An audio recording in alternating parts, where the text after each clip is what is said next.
What makes a great leader today?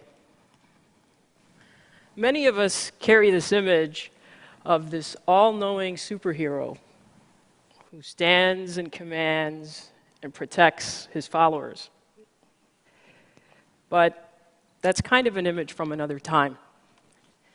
And what's also outdated are the leadership development programs that are based on success models for a world that was, not a world that is or that is coming.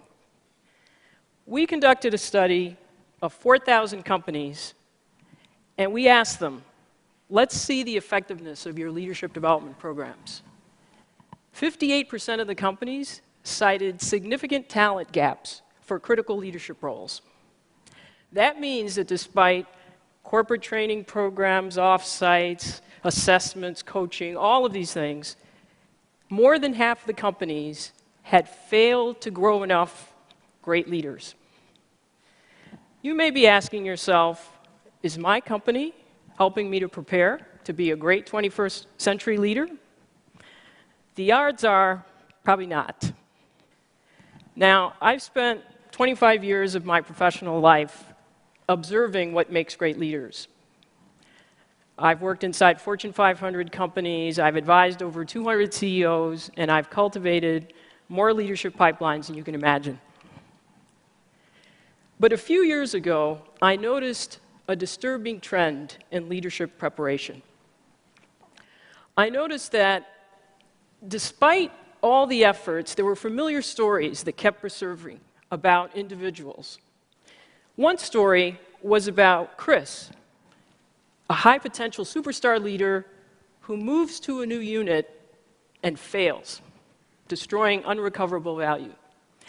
And then there were stories like Sydney, the CEO, who's so frustrated because her company is cited as best company for leaders, but only one of the top 50 leaders is equipped to lead their crucial initiatives. And then there were stories like the senior leadership team of a once thriving business that, surprised by a market shift, finds itself having to force the company to reduce its size in half or go out of business. Now, these recurring stories cause me to ask two questions. Why are the leadership gaps widening when there's so much more investment in leadership development? And what are the great leaders doing distinctly different to thrive and grow? One of the things that I did is I was so consumed by these questions and also frustrated by those stories that I left my job so that I could study this full time. And I took a year to travel to different parts of the world to learn about effective and ineffective leadership practices in companies, countries, and nonprofit organizations.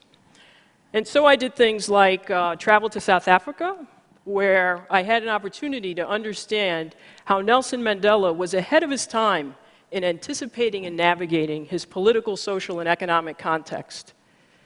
I also met a number of nonprofit leaders who, despite very limited financial resources, were making a huge impact in the world, often bringing together seeming adversaries. And I spent countless hours in presidential libraries trying to understand how the environment had shaped the leaders, the moves that they made, and then the impact of those moves beyond their tenure. And then when I returned to work full-time in this role, I joined with wonderful colleagues who were also interested in these questions. Now, from all this, I distilled the characteristics of leaders who are thriving and what they do differently, and then I also distilled the preparation practices that enable people to grow to their potential. I want to share some of this with you now. In a 21st century world, which is more global, digitally enabled and transparent, with faster speeds of information flow and innovation, and where nothing big gets done without some kind of a complex matrix, relying on traditional development practices will stunt your growth as a leader. In fact, Traditional assessments like narrow 360 surveys or outdated performance criteria will give you false positives, lulling you into thinking that you are more prepared than you really are. Leadership in the 21st century is defined and evidenced by 3 questions. Where are you looking to anticipate the next change to your business model or your life? The answer to this question is on your calendar. Who are you spending time with? On what topics? Where are you traveling? What are you reading? And then how are you distilling this into understanding potential discontinuities? And then making a decision to do something right now so that you're prepared and ready. There's a leadership team that does a practice where they bring together each member collecting, here are trends that impact me, here are trends that impact another team member, and they share these and then make decisions to course correct a strategy or to anticipate a new move. Great leaders are not head down, they see around corners, shaping their future, not just reacting to it. The second question is, what is the diversity measure of your personal and professional stakeholder network? You know, we hear often about good old boy networks, and you know, they're certainly alive and well in many institutions.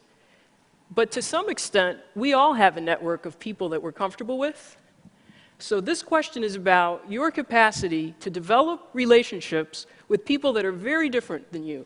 And those differences can be biological, physical, functional, political, cultural, socioeconomic.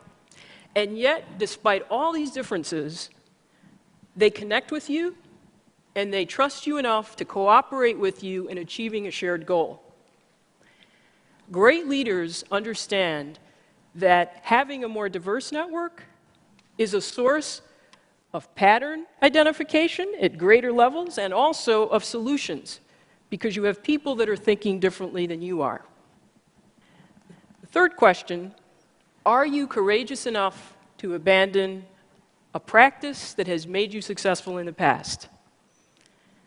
There's an expression, go along to get along. But if you follow this advice, chances are, as a leader, you're going to keep doing what's familiar and comfortable. Great leaders dare to be different. They don't just talk about risk-taking, they actually do it. And one of the leaders shared with me the fact that the most impactful development comes when you are able to build the emotional stamina to withstand people telling you that your new idea is naive or reckless or just plain stupid. Now, interestingly, the people that will join you are not in your usual suspects in your network.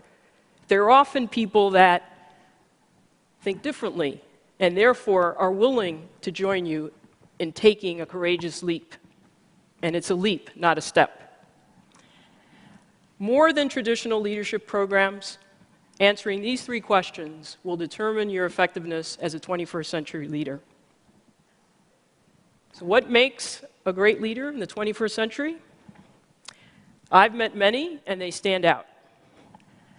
They are women and men who are preparing themselves, not for the comfortable predictability of yesterday, but also for the realities of today and all of those unknown possibilities of tomorrow. Thank you.